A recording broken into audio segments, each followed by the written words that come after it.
महाभारत युद्ध के बाद विधवाओं का क्या हुआ था।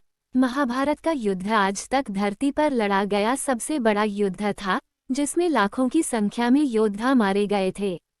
कहा जाता है कि आधी धरती के योद्धा इस युद्ध में मारे गए थे। कुरुक्षेत्र में इतनी बड़ी संख्या में योद्धाओं की वीरगति से लाखों महिलाएं विधवा हो गई थीं। क्या आप जानते हैं कि महाभारत के युद्ध के बाद इन विधवाओं का क्या हुआ था? इन विधवाओं के उद्धार की कहानी महाभारत ग्रंथ के आश्रमवासी पर्व के 33वें अध्याय में दी गई है। इस अध्याय में बताया गया है कि कैसे ये विधवाएं मोक्ष पाकर परलोक चली गई थीं। इस अध्याय के मुताबिक युद्ध के बाद युधिष्ठिर हस्तिनापुर के राजा बने। पांचों पांडव भाई माता कुंती के साथ ही कौरवों के पिता यानी अपने ताऊ धृतराष्ट्र व बड़ी मां गांधारी की भी सेवा करते थे।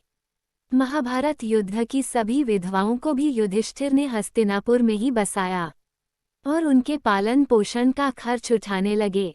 ये विधवाएं अपने पतियों की मौत से दुखी थीं, लेकिन राजा से ये नहीं कहती थीं। करीब 15 साल बाद धृतराष्ट्र, गांधारी, माता कुंती और महात्मा विदुर व संजय तपस्या करने के लिए वन में चले गए। कुछ दिन बाद पांडव उनका हालचाल पूछने जाने लगे तो विधवाएं भी उनके साथ चली गईं। पांचों पांडव गंगा नदी के तट पर आश्रम में चले गए, जबकि हस्तिनापुर से आए बाकी लोग वहीं वन में निवास करने लगे। कुछ दिन बाद वहां महर्षि वेदव्यास आए तो उन्होंने विधवाओं को दुखी देखा।